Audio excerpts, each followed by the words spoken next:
เก่งโดยน้องเก่งอยู่ดีไม่ล้นไม่ล้นอยู่ชุดนอนเลยอันนี้บอลดึงทั้งหลังได้เลยนี่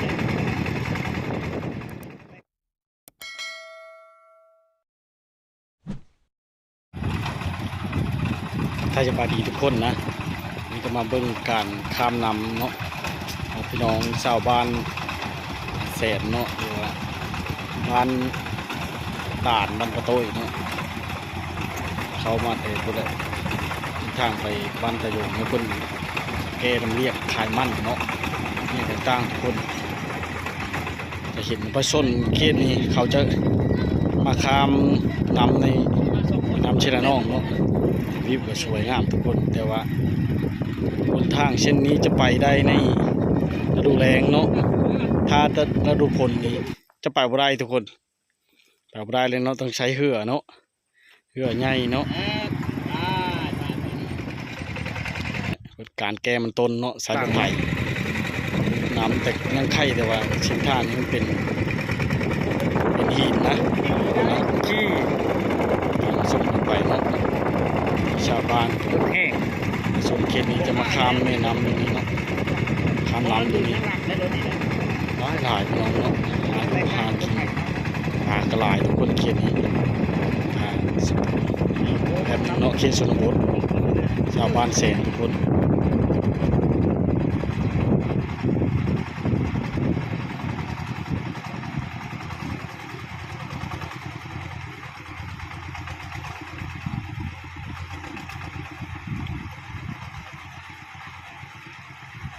เส้นทางนี้ก็เลยเดียวเพราะว่ายังไม่สุดตัวหักดื้อเลยบ้างยับแรงกับพอแห้งเนาะทุกคนเพื่อจะไปได้800ม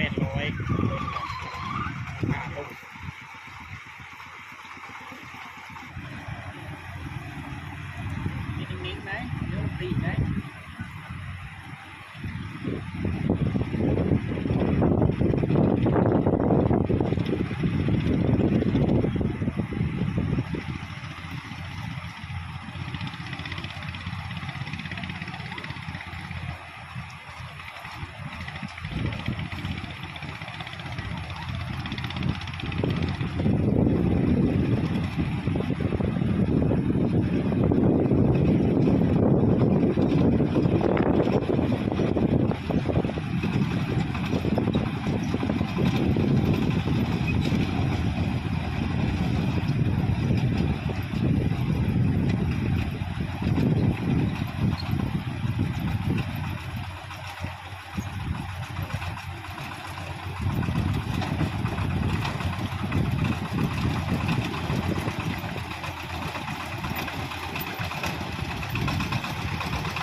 ก่งขนาดเนาะ เก่งอะไรก็ต้องเก่งมาสองคนประมาณไรเป็นคนติวเลย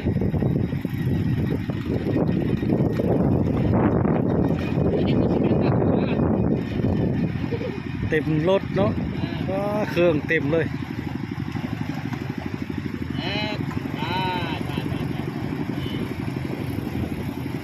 โอ้โห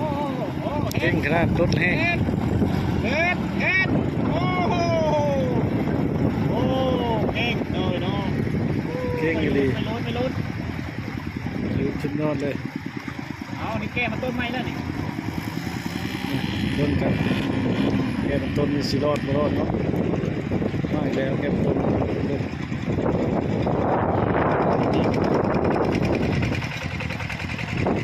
ในทั้งหน้าทั้งหลังเนาะ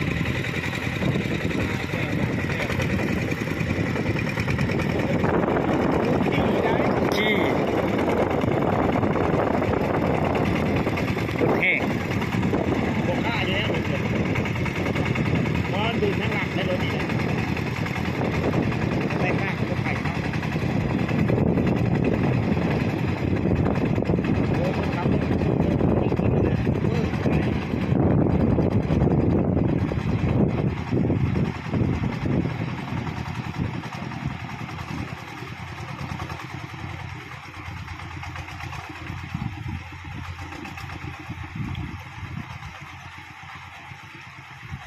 เส้นทางนี้ก็เลยเดียวเพราะว่ายังไม่ฝนตัวทางมืดเลยบ้าง ยับแรงครับพอแห้งเนาะเพื่อจะไปได้ 800ลง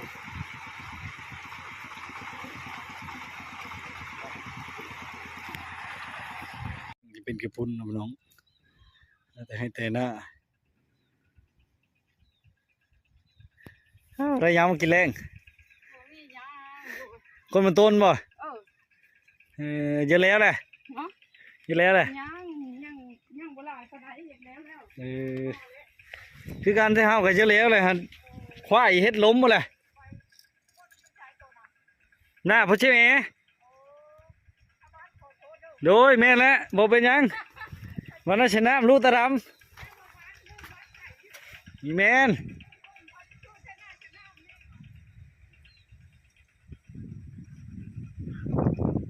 ให้ได้หน้าไปทั้งคนเนาะผู้ใดก็จะมีเขากำแพงผู้บ่ได้ก็โอ้ยบ่มีเขาโหพี่น้องเลยมาให้แต่หน้าเนาะยำกับคำ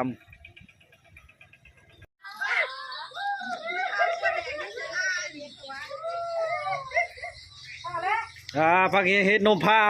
โอ้พายมาแต่ให้ได้ดิเนาะ มันจะโมงนี่เนาะเยอะไปเยอะนะโอ้เจ้าจะบูน้ำตาเลยโหแรงน้ำตาแต่อยู่ โอ้ยขั้นตอนจะแล้วเลยนะนี่เนาะชุดท้ายเลยยิโตะ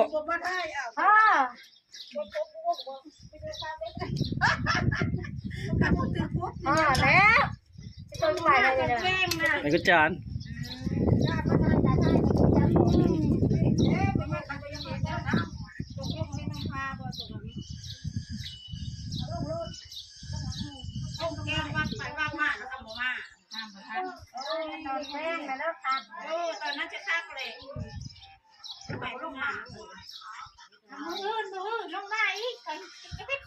เขาเฮ็ดดีบ่โอ้ยเย็นมื้อนะแม่ปาร์ตี้ซื้อตู้เย็นนั้นมื้อสองมาใช้เงินบ่พอแล้วก็ซื้อมื้อสอง มันปุ๊บมันใช่หุ้นมาแล้วมันยาวพอเอาพันในหีบเด้ไม่ได้หีบดึงใช้กันได้ยังบ่ถึงคาเฟ่ว่าทำพันในหีบคันสิดึงใช้ตัวนั้นเป็นคาเฟ่มันสิติดในเวลาว่างก็ช่วยยาน้องทุกคนปาเตอฉันคือใช้ผ้าเลยนี่นะบ่มีผ้าบัดอยู่หน้าพ่อฮะเด้อข้างกันเลยช่วยยาปุ๊กยาเล่งงูเล่งควายเนาะ